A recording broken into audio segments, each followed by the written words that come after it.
이제는 늦었지만 충분히 제작해서 올리는데 손색이 없을 만큼 환경이 꾸려져서 그나마 다행이다, 이 말씀을 드리고요.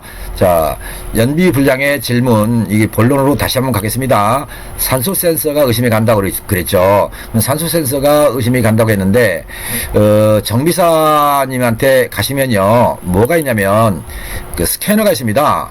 이 스캐너를 활용해서 진단하는 방법이 있습니다. 그러니까 스캐너. 자, 이걸로 1번 고장 코드를 봅니다. 고장 코드. 그런데요, 이거는 보지 마십시오. 사실은 고장 코드는 별 의미가 없습니다. 왜냐하면 가짜 코드가 많기 때문에 그렇습니다. 가정 코드. 실제로 고장이 났으면 그것만 보여줘야 되는데, 실제로 고장난 건 놔두고 ECU가 추측을 해서 가정해서 보여주는 또 추측 코드입니다. 추측. 저는 추측 코드와 실제 고장 코드와 어떤 구분을 좀 했으면 좋겠다는 말씀을 드리는 것입니다. 두 번째는 스캐너를 이용해서 데이터를 볼 수 있습니다. 각종 센서들의 데이터, 이 데이터를 보고 정상 데이터와 비교해서 문제가 되는 데이터 항목이 무엇인가를 찾아서 그 원인을 제거하는 것입니다. 자, 세 번째는 스캐너를 이용해서 오실로스코프라는 게 있습니다. 오실로스코프. 그러면 오실로스코프가 무엇인가 바로 지금부터 나타내는 그림을 통해서 보실 수 있을 것입니다. 그러니까 오실로스코프 모드로 진입을 할 줄 모르는 정비사도 있어요. 그런데 대부분은 아마 오실로스코프 모드 정도까지는 진입할 수 있을 것입니다. 그런 정도의 실력도 없이 정비한다고 하지는 않을 것 같고요. 그래서 우리 자동차 OEOV 자동차 소유자님, 정비사님한테 가셔서 내 차의 고장 코드를 지워주십시오 한다든가, 내 고장 코드가 무엇인가 이런 걸 봐달라고 할 필요도 있겠지만, 가능하면 데이터 정비와 오실로스코프, 그 다음에 이제 다른 시뮬레이션을 통해서 스캐너가 할 수 있는 모든 걸 동원한다면요, 불필요한 정비에서 해방될 수가 있습니다. 자, 지금부터 이제 파형을 그릴 것인데요. 산소 센서 파형입니다. 이건 먼저 지우겠습니다. 오실로스코프를 켜면 이런 사각형 모양으로 테스터기가 보입니다. 이 테스터기를 통해서 채널이 여기에 A 채널, B 채널 이렇게 있는데, A 채널에도 그 센서를 측정할 수 있는 바늘이 있고요. B 채널에도 바늘이 있습니다. 그러니까 테스터기 하나로 두 개의 파형을 볼 수 있다, 이렇게 하시면 되겠고요.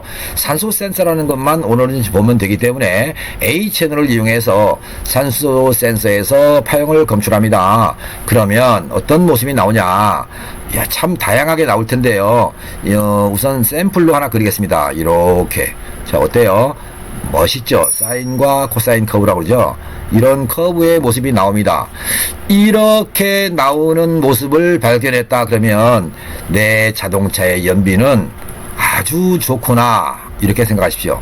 그런데 왜 연료가 많이 먹지? 라고 하는 생각을 다른 데서 찾아야 됩니다. 즉, 이렇게 나오는 자동차가 있다면 이 자동차는 베스트카입니다. 그러면 지금처럼 연비가 나쁘지 않습니까? 150km와 200km 밖에 못하는 수준이란 말이죠. 이렇게 나오는 자동차라면 다른 데 있다고 그랬죠. 첫 번째 타이어 공기압, 휠 알라이먼트, 그 다음에 두 번째 운행 패턴, 세 번째 막히는 지역, 그러지 않습니까? 서울의 경우 동부간선도로나 북부간선도로, 서부간선도로 또는 올림픽대로는 그나마 좀 나은 편이죠. 이렇게 막히는 구간을 다니는 자동차, 또 네 번째는 직업상 자동차를 시동을 한번 걸면 운행거리는 없는데 공회전 상태로 계속 방치해 두는 분 등등, 이렇게 다양한 운행 패턴을 가지고 있을 것입니다. 그러니까 엔진을 정비해서 연비를 개선하는 게 아니라 운행 패턴을 바꾸어서 개선해서 연비를 올릴 수 있는 길이 있다, 이렇게 하시면 되겠고요. 타이어 공기압, 연비에 무척 영향을 많이 줍니다. 휠 얼라이먼트, 연비에 영향을 많이 줍니다. 그 다음에 휠 바란스, 이것 또한 연비에 많은 영향을 줍니다. 그리고 시동을 껐다 켰다를 자주 하는 차량들, 이것도 연비 납불량이고요. 그 다음에 막히는 구간만 주로 다니는 분, 뭐 이런 분은 아무리 정비를 잘해 드려도요, 막히는 구간에서는 정차 중에 낭비하는 연료가 많기 때문에 연비가 나올 수가 없죠. 자, 그 정도만 좀 이해를 하시면 되겠고요. 우리 이 질문자님의 자동차는 지금 제시해드린 샘플 파형과 같은 모습이 절대로 안 나올 것으로 봅니다. 그래서 아마 이 매연 냄새도 난다라고 하는 부분이 있는 거고요. 또 하나, 흡기 클리닝이나 인젝터 클리닝 중에서 혹시 흡기 클리닝은 해도 될 걸지 모르겠는데 인젝터 클리닝까지는 필요 없다. 자, 그런데 문제는 파형을 통해서 흡기 클리닝이 필요한지, 또는 점화 코일이나 점화 프로그의 불량이 있는 것인지, 또 엔진 오일이 잘못돼서 연비가 불량인지 이렇게 알 수 있고요. 또 하나, 트로틀 바디가 청소가 잘 됐는지 안 됐는지 또한 이 산소 센서 파형으로 볼 수 있다. 그러니까 이렇게 재미있게 찾아낼 수 있음에도 불구하고 많은 정비사들은 이거를 무시하고 있다. 자, 안타까운 일이죠. 자, 다시 한번 테스트하기 하나를 또 그리겠습니다. 사각형을 먼저 치고요. 이렇게 사각형을 칩니다. 테스트하기 속에는요, 자동차마다 임의의 선이 있습니다. 임의의 선. 테스트하기 속에서는 안 보입니다. 이런 선이 있고요. 이 선을 중심으로 피드백을 합니다. 자, 이렇게 아래쪽에서 피드백을 하는 경우 이렇게 피드백을 하는 모습이 있습니다. 연비 불량 참 맞습니다. 그런데요, 또 하나는 이런 경우도 있습니다. 어떻게 그냥 이렇게 거의 일자 수준으로 가고 있는 이런 모습의 자동차도 있다. 그리고 이것도 물론 연비가 나쁩니다. 또 하나는 이렇게 그리겠습니다. 자, 올라갔다가 내려갔다, 이런 경우도 있습니다. 피드백을 아까와 좀 다르지만 피드백을 하고 있죠. 피드백이라는 거는 산소 센서에서 발생되는 이런 각각의 시그널들이 ECU로 보내서 ECU로 하여금 공연비 제어를 할 수 있도록 하는 겁니다. 이것을 피드백이라고 하는데, 지금 세 가지 파형을 그렸죠. 모두 다 연비 불량 자동차 맞습니다. 또 하나, 이제 색깔을 다시 바꿔서요, 이렇게 하겠습니다. 자, 어때요? 이런 모습. 이것도 연비 불량차입니다. 연비 절대로 좋게 나올 수 없는 자동차다 라고 하는 말씀이고요. 그 다음에 이렇게 가장 많이 볼 수 있는 자동차의 그 파형들이 이런 모습입니다. 어때요? 이렇게 꼬불꼬불 하죠. 이렇게 피드백은 하는데 매끄럽지 못하고 아주 많은 노이즈를 탄 모습으로 간다. 이렇게 피드백을 하는 자동차도 연비 불량을 보여줍니다.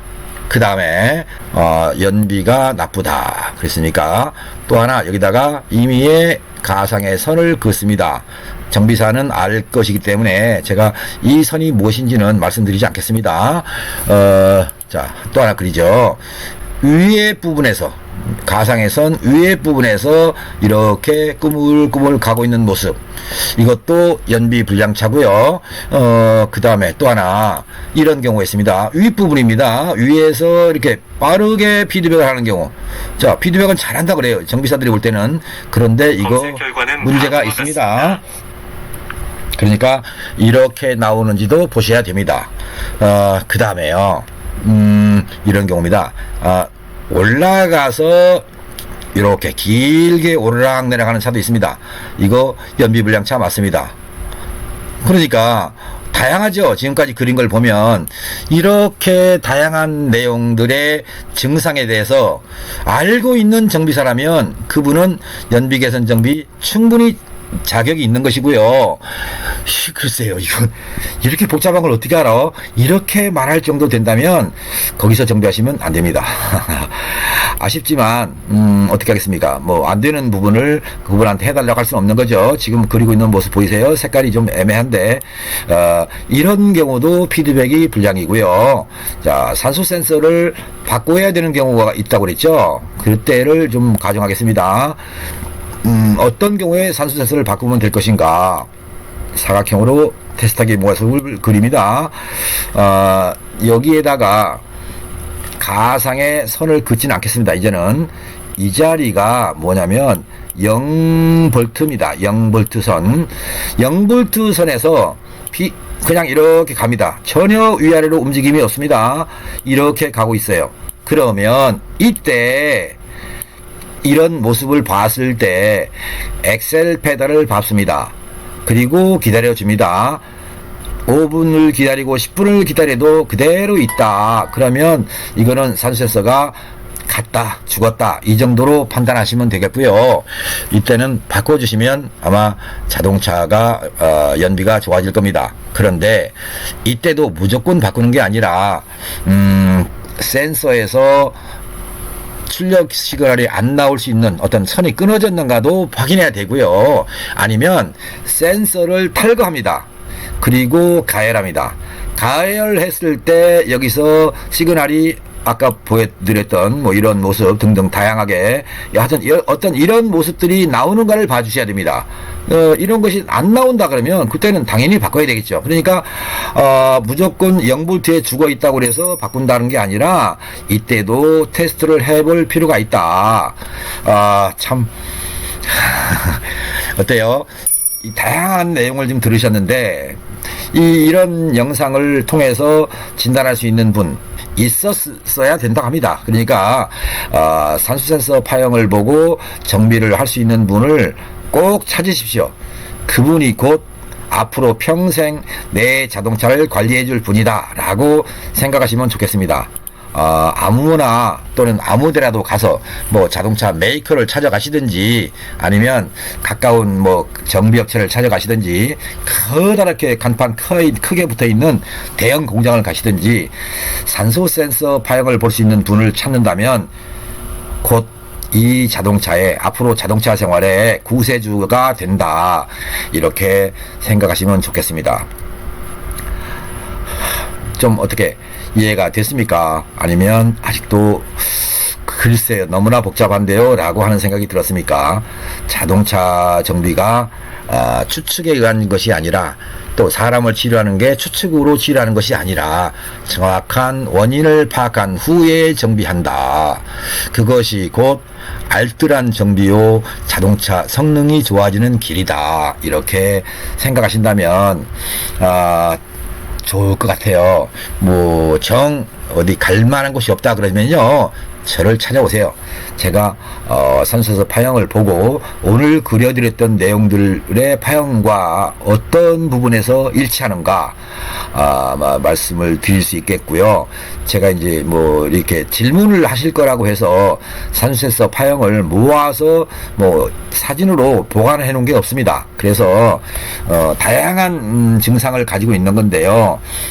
그런 것들을 찾아낼 수 있는 게 산소센서 파형인데 굳이 따로 뭐 이렇게 답변을 위해서 보관했겠습니까? 그럴 필요도 없었고요. 제가 정비사님들 강의를 나가면 저는 파형 보는 방법을 좀 많이 가르치려고 합니다. 예를 들어서 엔진 오일이 불량일 때 산소센서에서는 어떻게 나오는가, 또는 브라운가스 시공 대상일 때 산소센서 파형은 어떻게 나오는가, 또는 AAC 밸브 쪽에 문제가 있을 때 산소센서 파형은 어떻게 나오는가, 또 점화장치나 점화 코일 이런 것들에 문제가 있을 때 산소센서 파형은 어떻게 나오는가, 그리고 흡입기 오염이죠. 인테이크 시스템이라고 합니다. 인테이크 시스템에 오염이 있다. 이때는 또 산소센서 파형이 어떻게 나오는 것인가, 그리고 인젝터가 막혔다 할 때, 즉 인젝터 클리닝을 해야 할 자동차인지 아닌지를 판단하는 것도 역시 산소 센서로 한다. 그리고요 이 정도까지 좀 이렇게 다양하게 분석이 가능한 것이 산소 센서다. 그런 내용을 말씀드리고요. 산소 센서 파형을 전혀 모르는 분이라면 한 가지 더 이런 경우도 있습니다. 뭐냐면 그 진공도입니다. 엔진의 진공계, 그러니까 진공, 엔진의 진공도를 측정해서 현재 엔진 상태가 어디가 불량이 났는가. 자, 진공에 의해서 점화장치도 알 수 있고요. 또 하나 엔진 오일의 문제로 인해서 진공도가 문제가 있는지도 알 수 있고요.